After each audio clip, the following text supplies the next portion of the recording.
আসসালামু আলাইকুম। আশা করি আপনারা সবাই ভালো আছেন। আমি আজকে আবারও চলে আসলাম নতুন আরও একটি ভিডিও নিয়ে। আমি আজকের ভিডিওতে আপনাদেরকে দেখাবো কিভাবে এবং কত সহজে ঘরে থাকা দুইটা উপকরণ দিয়েই মিষ্টি তৈরি করা যায়। মিষ্টি তৈরি করার জন্য মূলত আমাদের লাগবে চিনি এবং দুধ। আপনারা ভাবতে পারেন আমি কে? আমি হলাম এই রেসিপির সূত্রধার। অলরেডি আপনারা দেখেছেন ভিডিওর মধ্যে যে আমি 3 প্যাকেট পরিমাণ লিকুইড দুধ দিয়ে দিয়েছিলাম। আর এখানে প্রাণ কোম্পানির লিকুইড দুধ, এটা হাফ লিটার করে, টোটাল আমি 1.5 লিটার দুধ ব্যবহার করছি আজকে। দুধটা যখন একটু বলক দিয়ে উঠছে, বলক দেওয়ার পরেই আমি এখানে ভিনেগারটা দিয়ে দিলাম। আমি 1.5 লিটার দুধের জন্য 3 টেবিল চামচ পরিমাণ ভিনেগার মিক্স করছি। ভিনেগারটা আপনি অল্প অল্প করে দিবেন, প্রথমে 1 টেবিল চামচ, তারপর আরও 1 টেবিল চামচ, এভাবে 3 টেবিল চামচ পরপর দিবেন, একসাথে 3 টেবিল চামচ দিবেন না। আহ, একটু আন্দাজ করে দিতে হবে। আর ভিনেগারটা দেওয়ার পরে আপনি জোরে সোরে নাড়াচাড়া করবেন না, কারণ বেশি নাড়াচাড়া করলে ছানাটা নষ্ট হয়ে যেতে পারে।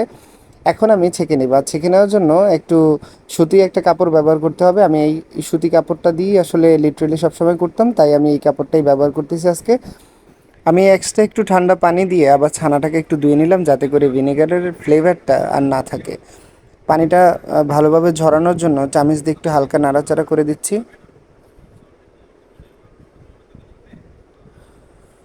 এখন আমি এটাকে একটু রেস্টে রেখে দেব, পানিটা ভালোভাবে ঝরে যাওয়ার জন্য। আমি এখন এটার উপরে একটু প্রেশার দিয়ে রাখবো, যাতে করে পানিটা ভালোভাবে ঝরে যায়, কারণ এটা একটু শুকনো শুকনো থাকতে হবে, পানিযুক্ত থাকলে ঝামেলা হবে। এখন আমি শিরাটা তৈরি করার জন্য 1.5 কাপ পরিমাণ চিনি এবং 6 কাপ পরিমাণ পানি দিয়ে দিলাম। এখানে আপনি পানি আর চিনির পরিমাণটা একটু ঠিক করে নেবেন। আর আরেকটা বিষয় হচ্ছে, আমি 5টা এলাচ দিয়ে দিলাম, এটা ফ্লেভারের জন্য। এই বিষয়টা হচ্ছে অপশনাল, আপনি চাইলেই দিতে পারেন। এবার হচ্ছে ছানাটা মিহি করে নেওয়ার পালা। ছানাটা মিহি করার জন্য আমি এখানে একটা বড় প্লেটে নিয়ে নিলাম। যদিও আমি ছানাটাকে প্রায় 3.5 ঘন্টা অবধি পানি ঝরার জন্য একটা প্রেসারে রেখে দিয়েছিলাম। আপনারা অলরেডি দেখছেন যে কতটা ঝরা ঝরা হয়ে আছে। তবে এই ধাপটা আপনাকে ভালোভাবে একটু করতে হবে, কারণ ছানাটাকে যদি ভালোভাবে মিহি করতে না পারেন, আপনার মিষ্টিটা ফেটে যাবে যখন আপনি শিরার মধ্যে দিবেন। তাই হাতের তালু দিয়ে ভালোভাবে ছানাটাকে একটু মিহি করে নিতে হবে একাধিকবার। যখন ভালোভাবে মিহি হয়ে আসবে, তখন প্লেট থেকে অটোমেটিকলি ছানাটা উঠে আসবে। মানে কোনো রকমের আপনার জাস্ট একটু হালকা নাড়াচাড়া করলেই প্লেট থেকে দেখবেন যে এই যে সহজভাবেই ছানাটা উঠে আসবে। যখন এইভাবে সহজভাবে ছানাটা উঠে আসবে, তখনই বুঝবেন যে আপনার ছানাটা ভালোভাবে মিহি হয়ে আসছে। আপনি তখনই আর কি একটা মিষ্টির আকার শেপ দিবেন। ছোট ছোট করে আপনার প্রয়োজন অনুযায়ী আপনি একটু আকার শেপ দিয়ে রাখবেন। একটু হাতে হালকা একটু তেল মেখে নিলাম, আর প্লেটও হালকা তেল দিয়ে দিলাম, যাতে করে এটা হাতের মধ্যে বা প্লেটে না লেগে যায়। এখন আমি এটা একটু গোল গোল শেপ করে নেব। আমি 1.5 লিটার দুধ দিয়ে মাত্র 13টা মিষ্টি তৈরি করেছি, কারণ আমি মিষ্টির সাইজগুলো একটু বড় বড় রেখেছিলাম।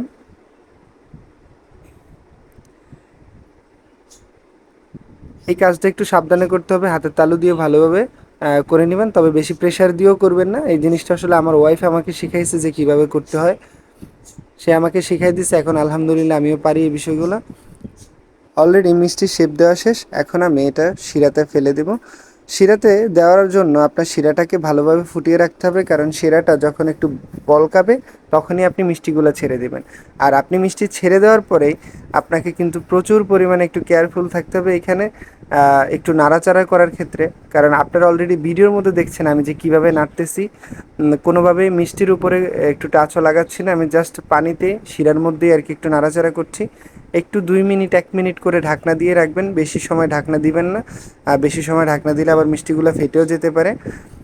এখন আপনি আস্তে আস্তে একটু হালকা হালকা নাড়াচাড়া করে দিবেন।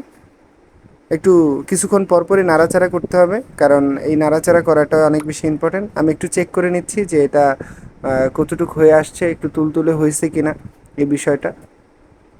আপনারা অলরেডি ভিডিওর মধ্যে দেখছেন যে মিষ্টিগুলো হয়ে আসছে, শিরাটাও লাল লাল, তারপরে হচ্ছে মিষ্টিগুলো লাল লাল হয়ে আসছে।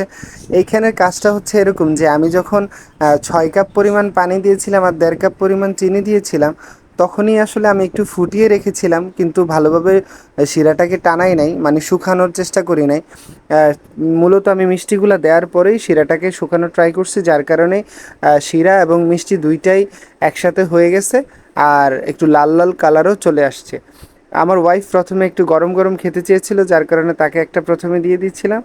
আর এখন আমি আসলে আপনাদেরকে দেখাচ্ছি যে আসলে কতটা সফট হয়েছে এবং জুসি হয়েছিল মিষ্টিটা। আমাদের আজকের মিষ্টি বানানোর রেসিপিটা এখানেই শেষ করছি। তবে যদি আপনাদের কোনো কোশ্চেন থাকে আর আমি যদি কোনো রকমের ইনফরমেশন মিস আউট করে থাকি, আপনারা আমাকে কমেন্টে জিজ্ঞেস করবেন, আমি ইনশাল্লাহ আপনাদেরকে উত্তর দিয়ে দিব। আশা করি আপনাদের কাছে আজকের এই ভিডিওটা ভালো লেগেছে। ভালো থাকবেন আপনারা। আল্লাহ হাফেজ। আসসালামু আলাইকুম।